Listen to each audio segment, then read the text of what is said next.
place. Therefore, this is also a temple as well as a palace. So, to give you more context, there are two histories that I found of the temple. One is documented history, and another is mythical history. The documented history goes back to 250 years.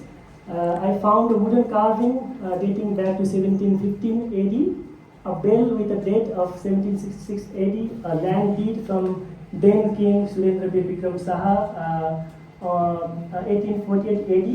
He gave some land to the temple, and also a document of Jamnu Bahadur Rana, then Prime Minister, who came as an observer when the land was given to the temple in 1854 AD. But I'll talk more on the mythical history because it is mostly followed by the followers. The documented or empirical history isn't that followed. The head priest says he used to hear his grandfather say there used to be a small sign under a tree before they built the current temple that you can see on the right there. The only evidence of the old palace before this structure was built is a small well that is found in front of temple. And the priest says the temple is at least 5,000 years old, dating back to the mythical age. Okay, next I'll go with my research focus and questions. So the first two questions, these are more theoretical inquiries. These questions talk more about theoretical inquiry. First question is, in what ways do different types of myths function to construct, legitimize, and sustain religious power? It is more on the function of myth, what sort of different myths are there, and according to their functions, different theoretical lens, I have utilized different theoretical lens to explain them. And the second is, how do these myths bridge the universal symbolic structures of Hindu cosmology with localized identities? So it is to bridge universal Hindu cosmology with localized identity that is preserved, even though they want to link and connect with the universal Hindu cosmology or Hindu faith. They also want to protect their local identities or ritual responsibilities as well as caste-based social hierarchies. That is also based on myths and stories. And the third question here is more on the practical implication of after establishing a theoretical stance on the meanings of myth, what they mean, what are their functions. This question talks more about how we can give value to the history as well as the temple or heritage itself. So how do these myths, while primarily oriented towards power preservation, sustenance of religious structure, also produce custodianship of local ecology, protecting forest and natural resources and landscapes through symbolic boundaries, ritual taboos, and divine surveillance. So this is more on the practical implication of why the temple is valued and it's important. So theoretical framework. So I'm trying to bridge structure and experience. So I've utilized two theories to do that. One is structural, or myth as a symbolic quantities, the theory by Levi-Strauss, where he talks more about universal structure, universal meaning of language. Myth as a language of system where different mind themes or different meanings are embedded in the myth. He also talks about binary oppositions or universal structure of mind or collective unconscious of people where they want to, and it is more on the universal kind of nature where wherever you go in the world, these sorts of myths have similar kind of structure.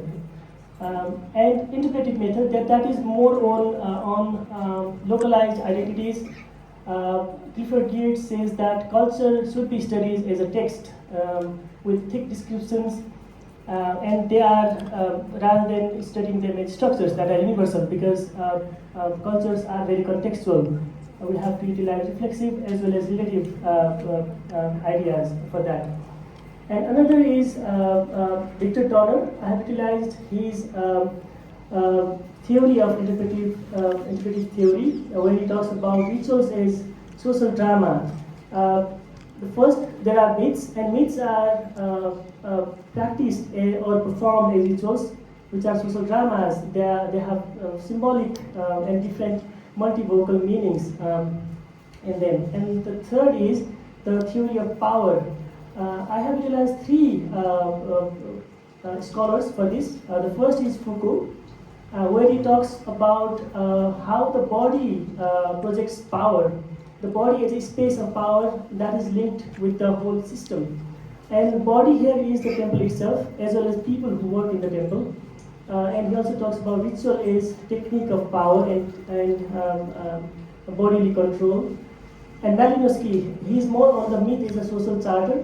He talks about how myth legitimize certain rules, how they form organizations, traditional narratives that justify social systems. And third is Bourdieu. He talks about social hierarchy, recognition, authority, status that is symbolic in nature, and how these myths and these roles and responsibilities based on these myths are cultural capital. So I have utilized these theories for this. The methodology, I have done fieldwork for 2 years, on and off. Because of COVID, I couldn't do fieldwork in 2019 and 2020, I think. So I went to that temple in 2018 and 2020, and 21 as well, and I submitted my thesis in 2022. So it's quite a bit of time. Also, under the broader umbrella of ethnographic fieldwork, I have utilized methods such as participant observation, walk-alongs.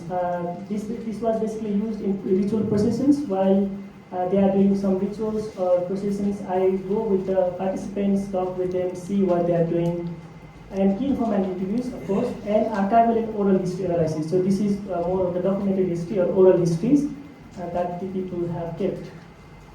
Okay, the overall intent of this paper is to articulate a pathway of how myth and power converge to create a structure of power, as witnessed through rituals, symbols, divine genealogies, positions of power, divine interventions, and sacred landscapes. I will go into those terms in my finding.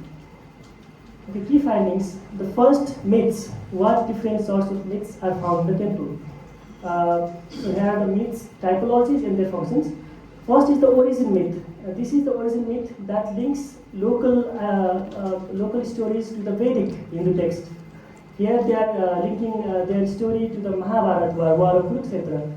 And the main deity who is worshipped in the temple is considered the most powerful warrior in the Kurukshetra war, who had to be killed by Krishna because he was so powerful and he could end the war himself. So this is a narration that evidences the character himself and the character and the god of the temple and gives him divine powers. Second is the oral histories, folklores. This is the story that links to religious myth with local myths.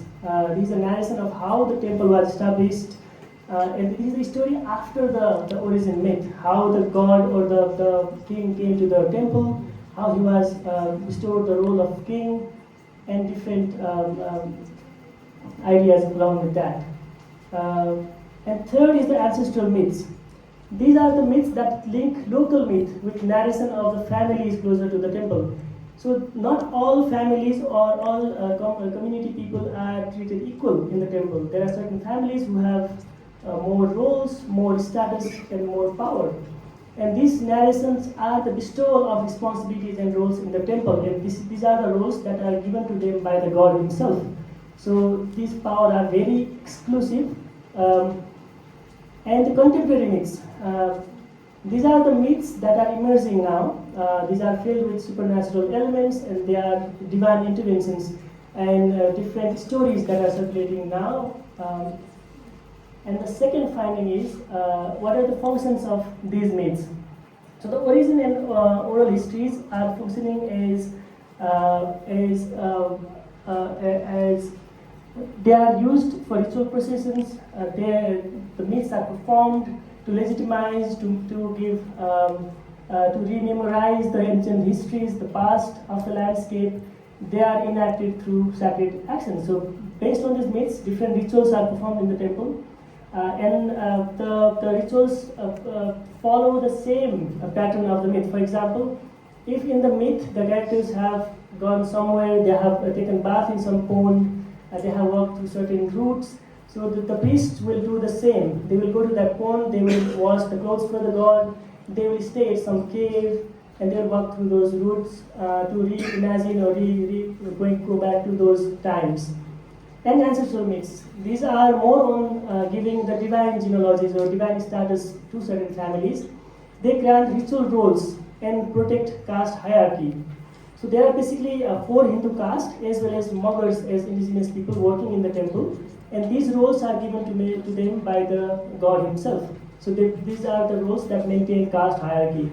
The rights over knowledge through which the temple assigns ritual duties and leadership.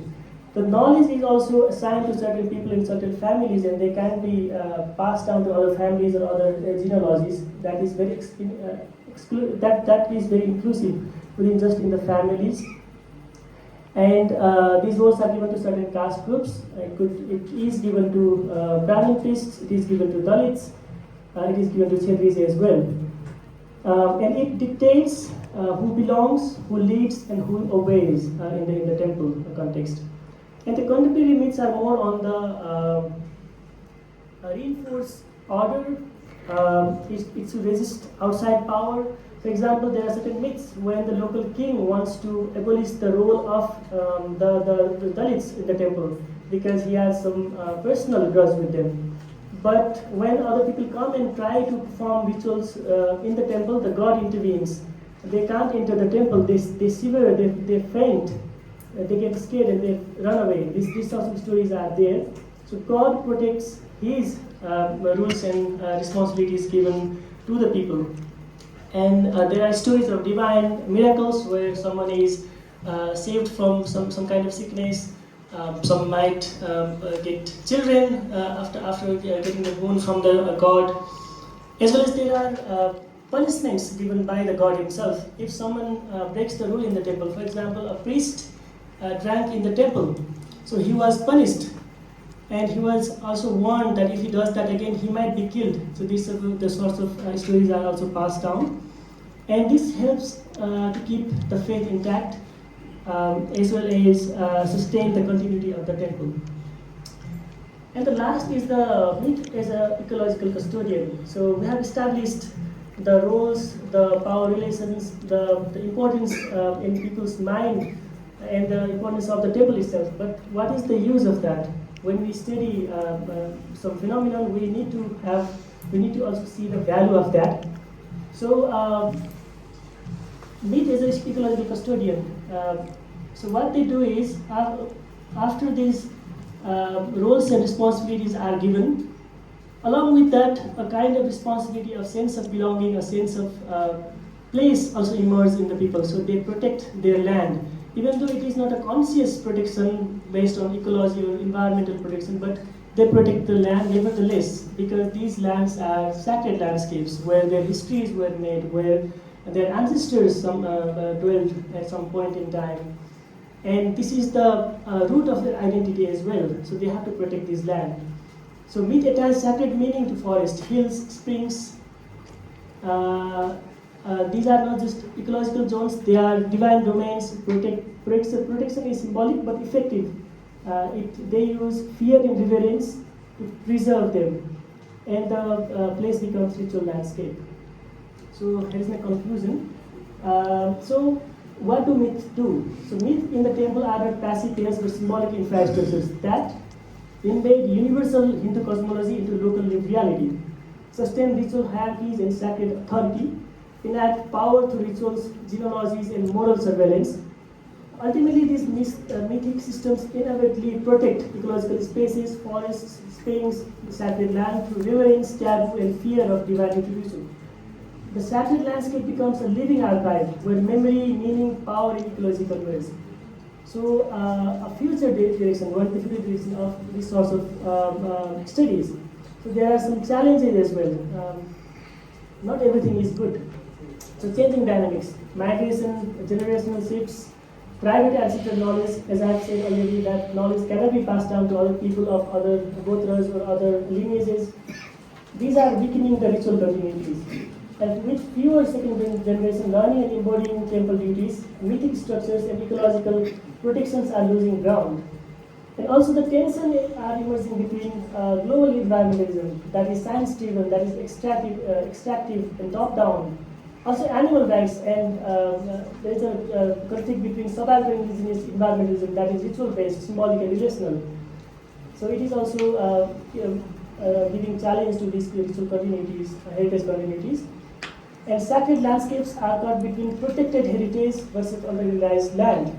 So if the temple has a bit of land that is not utilized, people will argue that these lands are underutilized. Rather than letting them be forests, maybe that would be better for the environment.